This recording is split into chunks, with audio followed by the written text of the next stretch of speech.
In the year 2147, Earth was no longer the blue and green paradise it had once been.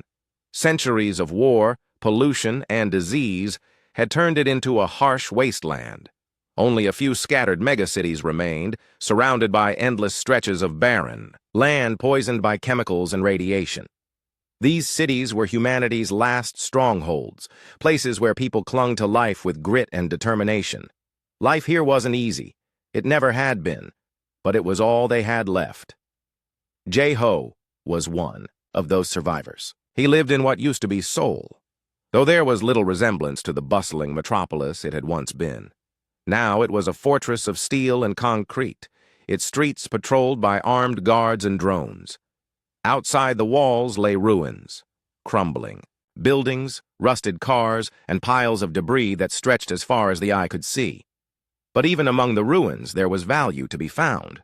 Scrap metal, old tech, and forgotten tools littered the landscape, waiting for someone brave enough to scavenge them. That someone was Jay-Ho. A wiry man in his early 30s with sharp eyes and calloused hands, he had spent years learning how to survive in this unforgiving world. His specialty was salvaging electronics from the wreckage of the past. Old radios, broken computers, shattered solar panels, all of it could be repaired or repurposed if you knew what you were doing. And Jay-Ho did.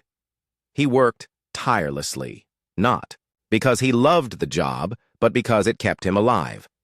Every piece of scrap he brought back earned him credits, which meant food, medicine, and shelter. On this particular day, Jay-Ho ventured farther than usual.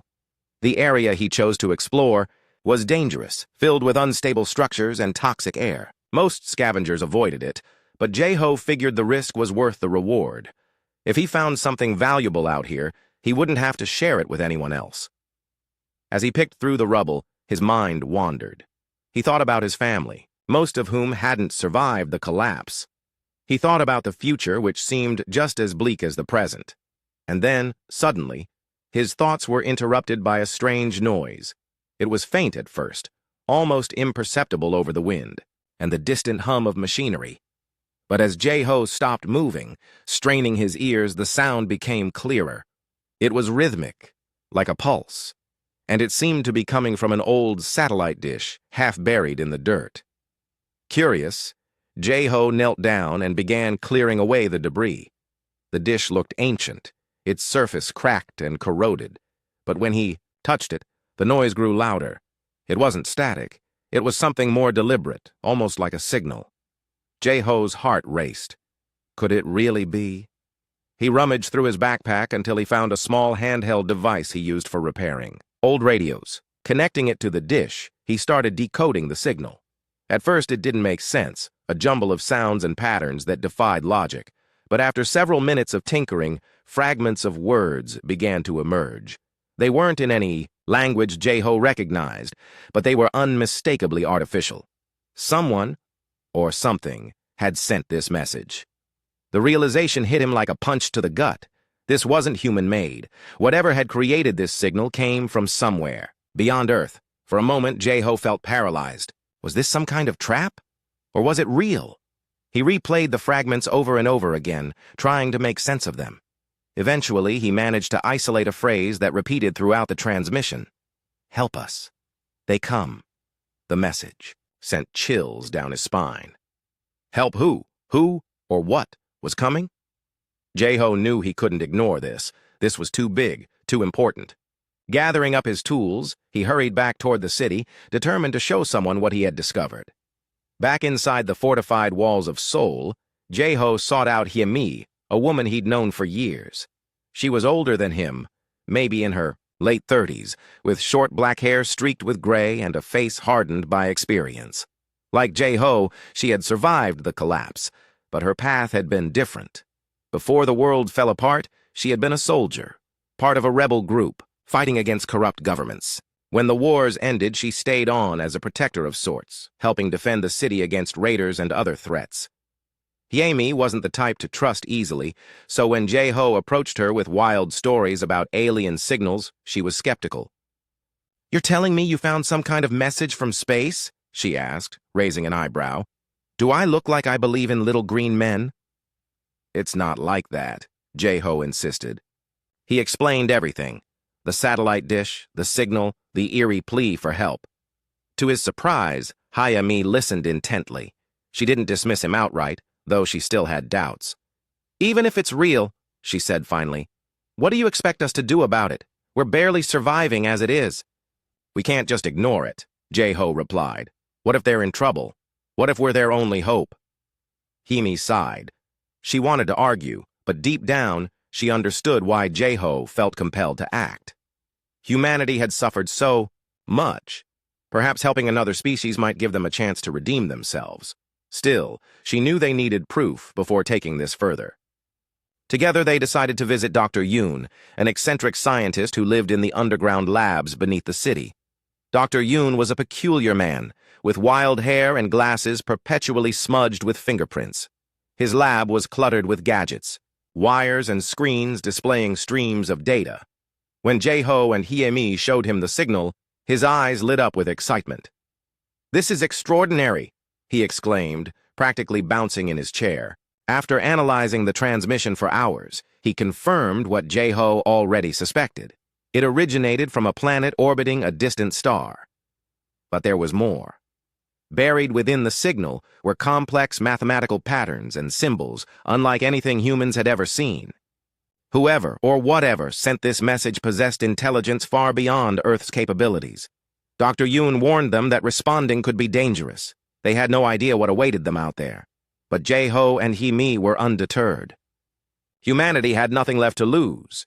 And perhaps, just perhaps, reaching out might lead to something greater. As they prepared to take the next step, neither of them realized just how frightening the truth would turn out to be. The decision to respond to the alien SOS was met with mixed reactions. Some people thought Jae-ho and Hye-mi were crazy, while others admired their courage. But no matter what anyone said, the two of them knew they couldn't ignore the call for help. Humanity had spent decades fighting for survival on a dying planet. Perhaps this was their chance to do something meaningful, to prove that even in their darkest hour they could still make a difference. To embark on such a journey, they needed a ship. Not just any ship, but one capable of traveling across the vast emptiness of space. The problem was, Earth didn't exactly have a fleet of starships lying around. Most spacecraft had been destroyed during the wars, and the few that remained were either outdated or grounded due to lack of resources. Undeterred, Jae-ho scoured the ruins outside the city, searching for anything he could use to build a vessel. It took weeks of scavenging, welding, and testing, but eventually, the Resilience was born. It wasn't pretty, far from it. The ship was a patchwork of salvaged parts, rusted metal plating, mismatched engines, and control panels cobbled together from old computers. But despite its rough appearance, it was functional, or at least as functional as it needed to be for a one-way trip into the unknown. Joining Jae-ho and Hye-mi on the mission were 3 additional crew members, each chosen for their unique skills. Ji-eun, a medic with steady hands and nerves of steel, would keep everyone healthy during the long voyage. Tae-sung, a mechanic with a short temper and a mysterious past, would handle repairs if and when things went wrong. And Subin, AI linguist who specialized in decoding ancient languages, would try to communicate with whoever or whatever they encountered. Before leaving, the crew gathered in the makeshift hangar where the Resilience stood ready. The mood was tense. They all knew the risks involved, yet none of them backed down. As the countdown began, Jae-ho gave a simple speech. "We don't know what's out there," he said, his voice firm but calm. "But we're going anyway. For Earth.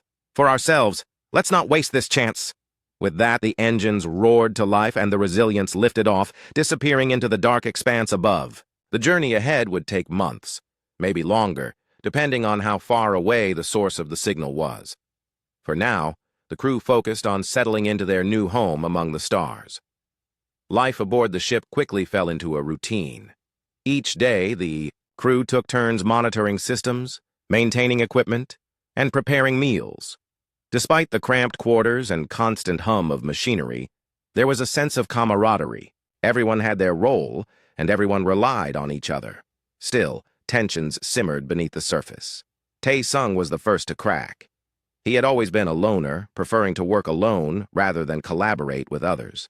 Being cooped up in a tiny spaceship with 4 strangers grated on him. One evening, after a particularly heated argument with Subin over resource allocation, he stormed off to the engine room, muttering under his breath about how the mission was doomed to fail. No one followed him. They knew better than to engage. When he was in one of his moods. Meanwhile, Subin poured herself into deciphering the alien signal. She spent hours hunched over her workstation, analyzing patterns and symbols that defied human logic. Slowly but surely, she started piecing together fragments of meaning. What she found both fascinated and terrified her. The sender of the message seemed to possess knowledge far beyond Earth's understanding, knowledge of physics, mathematics, and even biology that hinted at technological advancements humanity couldn't begin to comprehend.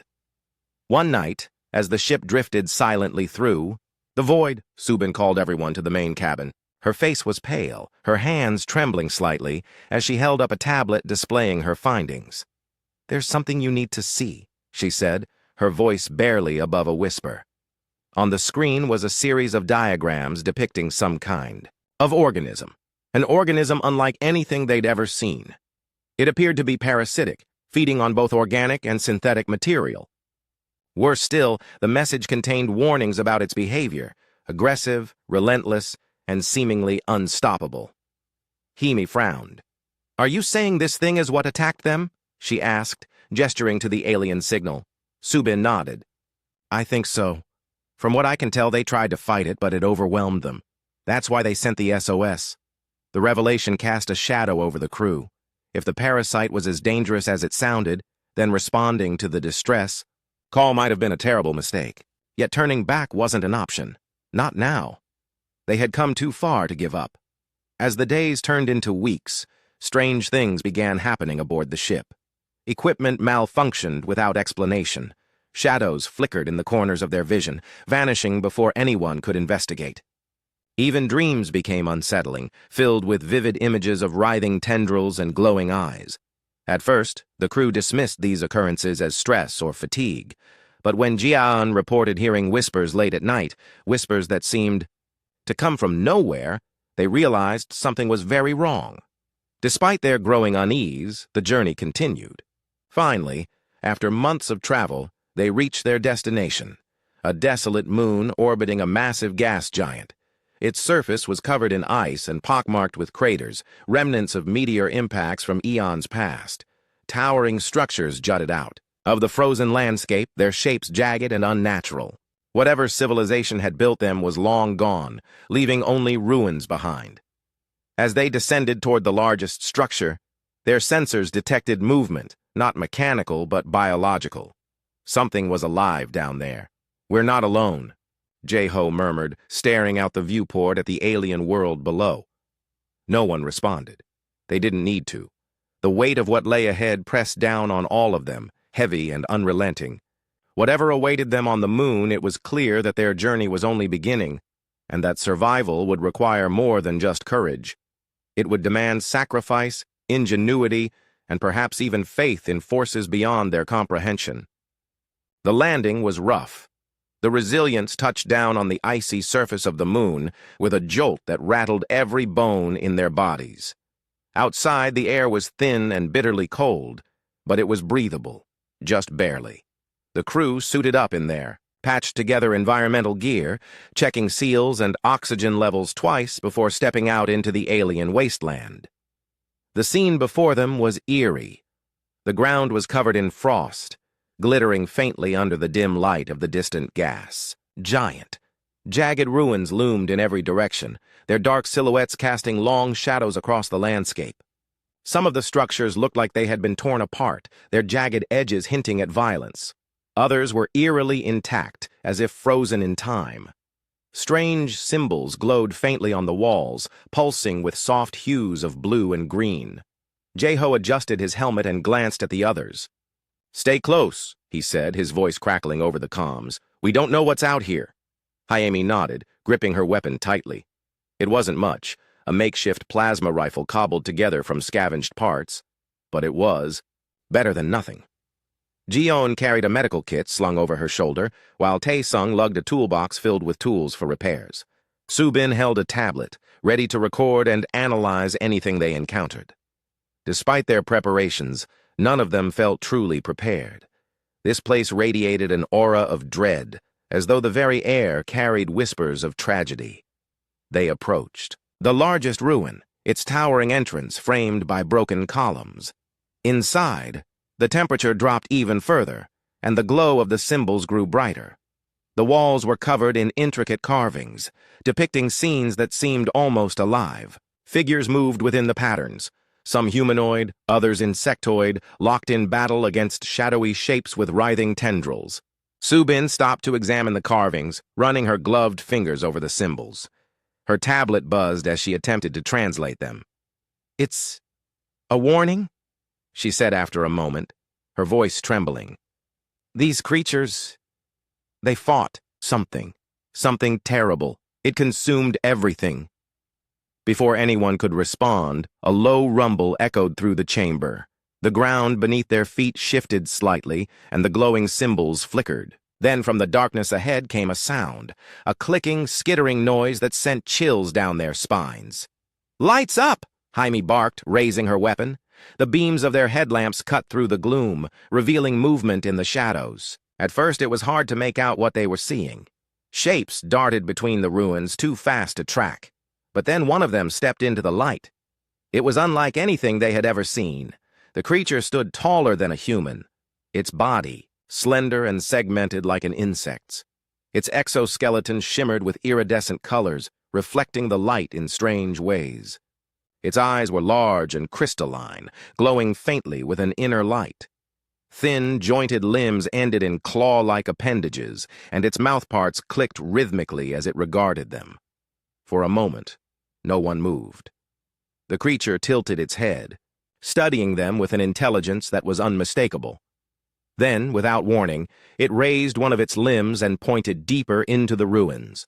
A series of images flashed in their minds, not spoken words, but impressions, feelings, memories. They saw flashes of destruction, of chaos, of beings fleeing in terror. They felt despair, anger, and above all, fear. Subin gasped, clutching her temples. "It's communicating," she stammered. "Telepathically." "What is it saying?" Jae-ho asked, keeping his weapon trained on the creature. "It's showing us what happened here." Subin closed her eyes, focusing on the flood of information. This place, it belonged to them, their civilization. But something attacked them. Something parasitic. The creature let out a sharp, clicking sound, drawing their attention back to it. It gestured again, more urgently this time, urging them to follow. Hime hesitated, lowering her weapon slightly. "Do we trust it?" she asked, looking at Jae-ho. "We don't have a choice," he replied. "If it wanted to hurt us, it would have done so already." Reluctantly, the group followed the creature deeper into the ruins. The air grew colder, and the symbols on. The walls began to pulse faster, as if reacting to their presence. The clicking sounds multiplied, echoing off the walls. More creatures emerged from the shadows, surrounding them. They were identical to the first, their crystalline eyes gleaming in the dim light. One of the creatures stepped forward, standing beside the leader. It extended a limb toward Subin, who flinched but didn't retreat. Instead of attacking, the creature pressed its claw-like appendage against her helmet. Another wave of images flooded her mind, this time clearer, more detailed. She saw the parasite, a writhing mass of black tendrils that spread like wildfire, consuming everything in its path. She saw the survivors retreating into the depths of the ruins, sealing themselves off in hopes of surviving, and she saw the end, their final moments, trapped and dying as the parasite breached their defenses. "They're the last ones," Subin whispered, tears streaming down her face. "Their people are gone. All that's left is this." The leader of the creatures clicked softly, its gaze fixed on the humans. Through Subin's translation, they learned its name. Vrelk.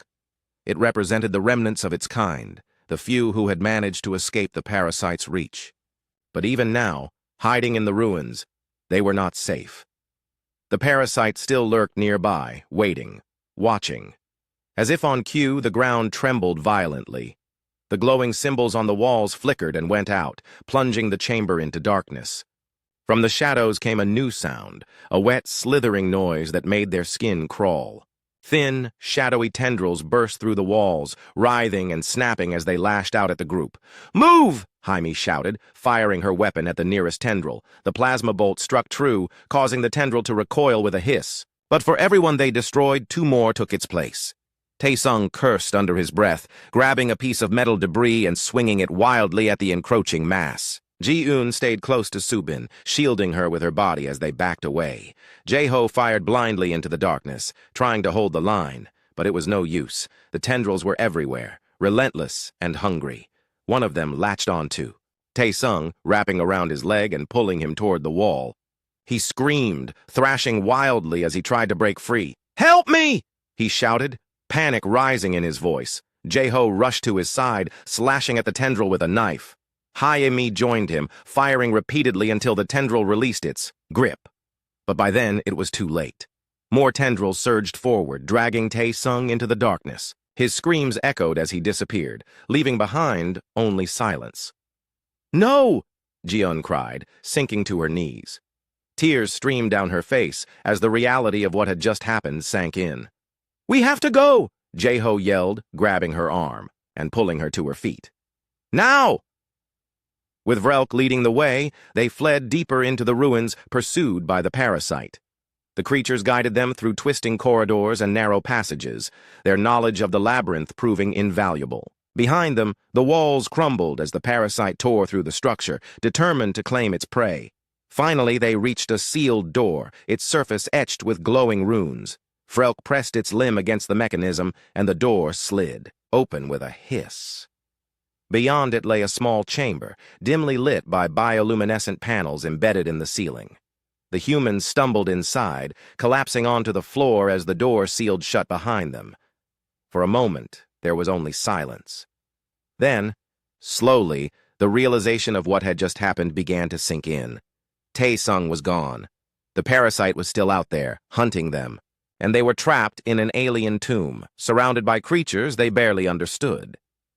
Jae-ho looked at Hae-mi, his expression grim. "We can't stay here," he said. "We need a plan." Hae-mi nodded, though her hands were shaking.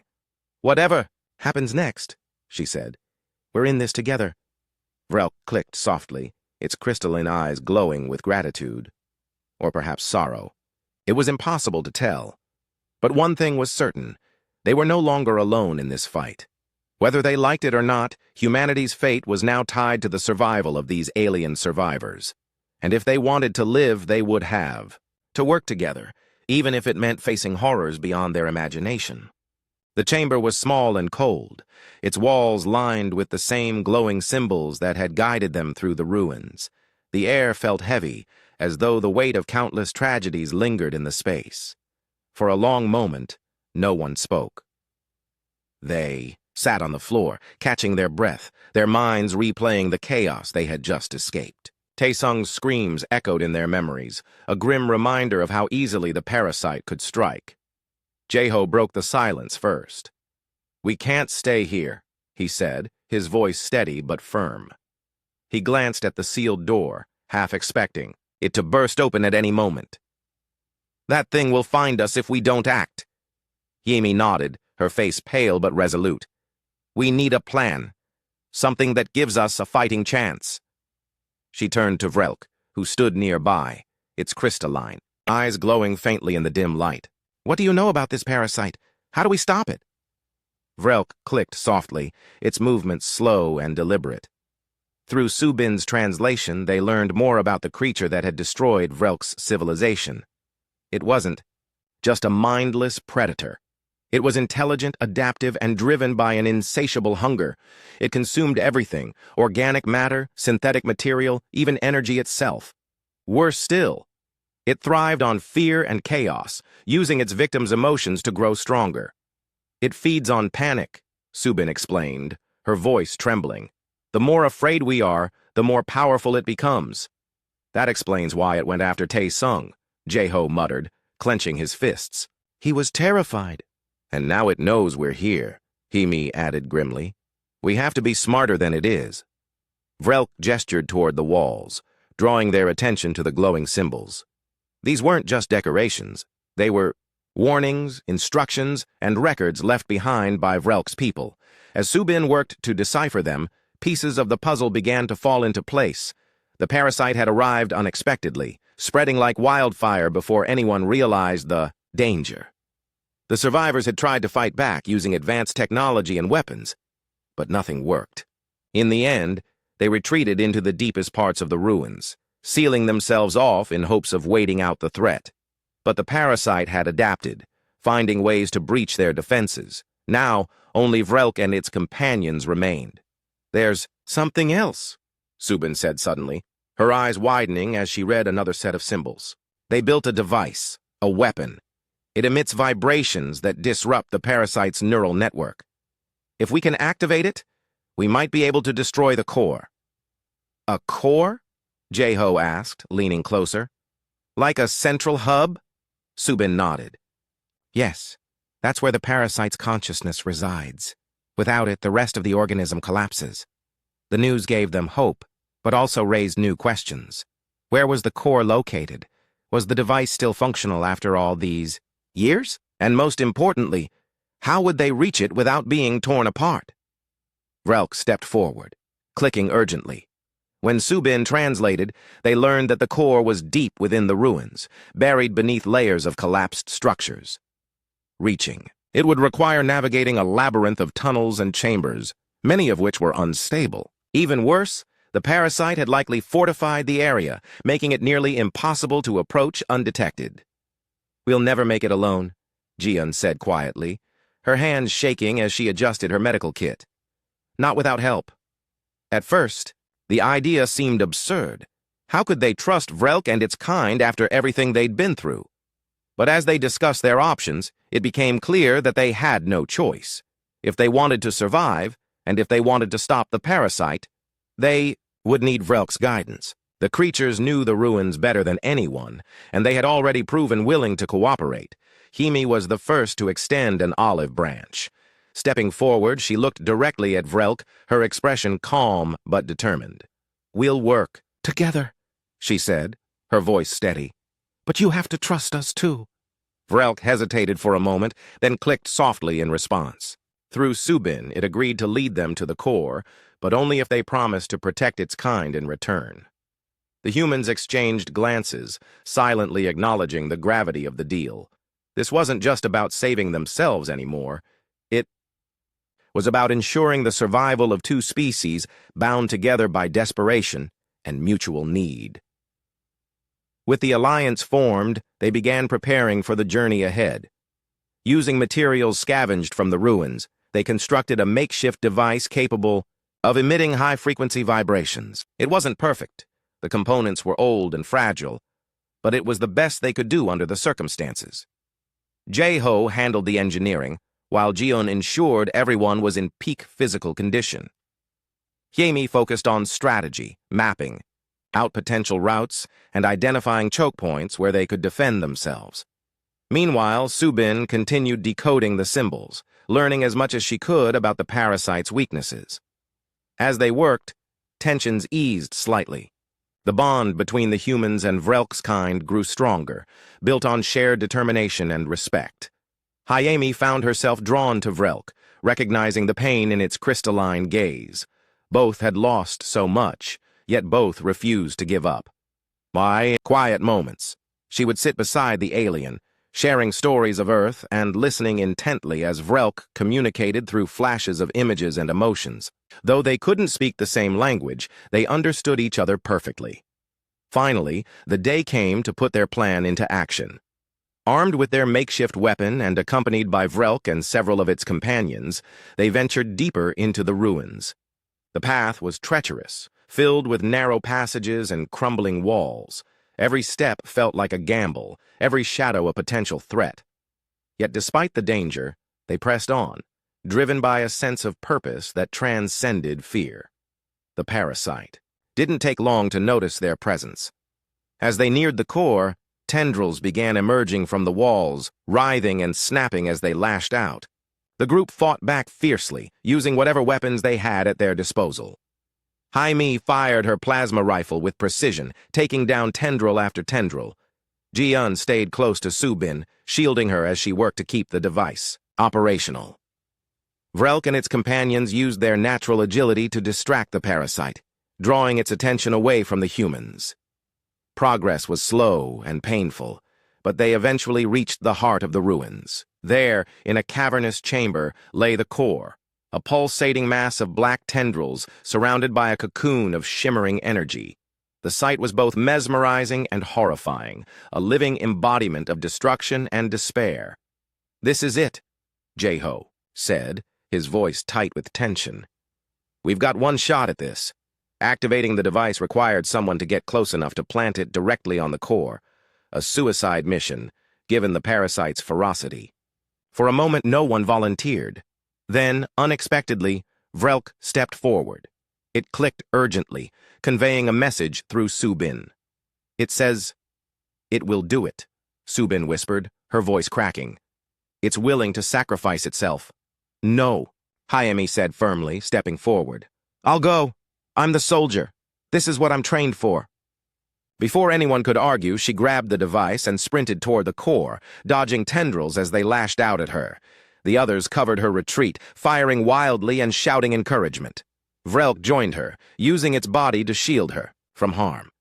Together, they reached the core, planting the device just as the parasite surged forward in a final desperate attempt to stop them. "Run!" Jae-ho shouted, panic rising in his voice. Himi hesitated, looking back at Vrelk. The alien clicked softly, urging her to leave. With tears streaming down her face, she obeyed, sprinting back toward the group as the device activated. A high-pitched hum filled the chamber, growing louder and more intense with each passing second. The core began to writhe, its tendrils flailing wildly as the vibrations disrupted its neural network. Then, with a deafening roar, the core collapsed in on itself, imploding in a burst of light and heat. The parasite disintegrated, its form dissolving into nothingness. The chamber fell silent, save for the sound of labored breathing and muffled sobs. When the dust settled, they realized Hyemi had made it back, but Vrelk had not. Its sacrifice had saved them all. Jae-ho placed a hand on Hyemi's shoulder, his expression somber. "We did it," he said softly. "Because of you. Because of them." Hyemi nodded, her gaze fixed on the spot where Vrelk had stood. "They trusted us," she murmured. "And we didn't let them down." Though victory came at a great cost, it marked the beginning of something new, an alliance between two species united by loss and resilience. As they prepared to leave the ruins, they carried with them not only the memory of those who had fallen, but also the hope that humanity's darkest days might finally be behind them. The chamber was eerily quiet after the collapse of the core. The parasite's presence, once a suffocating weight in the air, was gone. The glowing symbols on the walls dimmed and faded, as if the ruins themselves were exhaling a final breath. For the first time since arriving on the moon, the humans felt a glimmer of peace, but it was a hollow victory, one tinged with grief and loss. Himi sat on the cold floor, her helmet resting beside her. Her face was streaked with dirt and tears, her hands trembling as she stared at the empty space where Vrelk had stood. She replayed the moment over and over in her mind, the alien's crystalline eyes locking onto hers, its urgent clicks urging her to run. It had sacrificed itself without hesitation, trusting her to carry the mission through. That trust weighed heavily on her now. Jae-ho knelt beside her, his expression grim but gentle. "You did everything you could," he said softly. Vrelk knew what it was doing. It chose to stay. "I know," Hyemi replied, her voice barely above a whisper. "But knowing doesn't make it easier." No one spoke for a long while. The group gathered their remaining supplies, preparing to leave the ruins behind. Ji-Yun tended to minor injuries, her movements slow and deliberate as she worked. Su-Bin recorded the final moments of their journey, capturing images of the chamber and the remnants of Vrelk's people. Even Tae-sung's absence lingered like a shadow, a reminder of how quickly life could be taken away. As they made their way back toward the Resilience, the ruins seemed different, less menacing, more mournful. The glowing symbols no longer pulsed with urgency. Instead, they flickered faintly, as though bidding them farewell. Vrelk's companions accompanied them part way, clicking softly in acknowledgement before retreating into the depths of the structure. They would remain there, guardians of their fallen civilization, watching over the memories of those who had come before. When they finally reached the ship, exhaustion settled over them like a heavy blanket. They climbed aboard in silence, each lost in their own thoughts. Jeho took his place at the controls, running through pre-flight checks with mechanical precision. Hyemi sat nearby, staring out the viewport at the frozen wasteland below. Ji-un tended to the last of their wounds, while Subin reviewed the data they had collected, piecing together fragments of Vrelk's story. The engines roared to life, and the Resilience lifted off, leaving the desolate moon behind. As they broke free of its gravity and entered the void of space, the crew allowed themselves a moment of quiet reflection. They had faced unimaginable horrors and emerged victorious, but at what cost? Tae-sung was gone, Vrelk was gone, and though the parasite had been destroyed, its legacy of destruction remained etched into their minds. Days passed in relative silence as they traveled back toward Earth. The journey home felt longer than the trip out, each mile a reminder of the sacrifices they had made. Hyemi spent much of her time alone, staring out at the stars. She thought about Vrelk often, wondering what its kind might have achieved if not for the parasite. Would they have explored the galaxy, made contact with other species, built wonders beyond human comprehension? The questions haunted her, but so did a sense of gratitude, for the brief connection they had shared, however fleeting it had been. Subin, too, was changed by the experience. She poured herself into analyzing the alien language, determined to preserve what little remained of Vrelk's culture. Through her work, she discovered something unexpected. Hidden within the symbols was a message, not of warning or despair, but of hope. It spoke of resilience, of survival against all odds, and of the possibility that even in the darkest times, light could still be found. Subin shared the discovery with the others, and for the first time in days, a spark of optimism returned. To the ship, Jeho, ever the pragmatist, focused on the practicalities of their return. He calculated fuel consumption, monitored system diagnostics, and plotted their course with unwavering precision, yet even he couldn't ignore the emotional toll of the mission. Late at night, when the others were asleep, he would sit in the cockpit, gazing at the endless expanse of stars. He thought about Earth, about the struggles humanity had endured, and the challenges that still lay ahead. What would they do with the knowledge they had gained? Would anyone believe their story? And more importantly, would it make a difference? Finally, after weeks of travel, the Resilience approached Earth. The planet looked fragile from orbit, a pale blue dot surrounded by swirling clouds and vast oceans. Its beauty was undeniable, yet it bore the scars of centuries of neglect and conflict. As they descended through the atmosphere, the crew braced themselves for what awaited them below. Their arrival was met with disbelief and skepticism. When they recounted their journey, the alien signal, the parasite, Vrelk's sacrifice, many dismissed their story as fiction or delusion. How could such things be possible? Others, however, listened intently, recognizing the significance of their discovery. Among them was Dr. Yoon, who greeted them with wide eyes and an eager smile. "This changes everything," he said, poring over the data they had brought back. "If we can learn from this, if we can understand what happened to them—" "It's not just about learning," Hyemi interrupted, her voice firm. "It's about remembering what they gave up to save us, remembering that we're not alone out there." Her words resonated deeply with the others. Though they had returned to a world still struggling to survive, they carried with them a renewed sense of purpose. Humanity had always been defined by its ability to endure, to adapt, to rebuild, to rise from the ashes of destruction.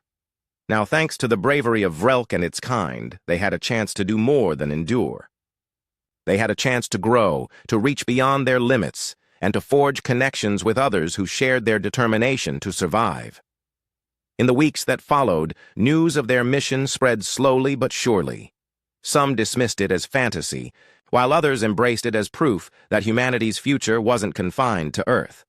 Scientists studied the alien language, engineers examined the remnants of the parasite's technology, and philosophers debated the implications of first contact. Meanwhile, Jae-ho, Himi, Ji-un, and Subin returned to their lives, carrying the weight of their experiences with quiet dignity.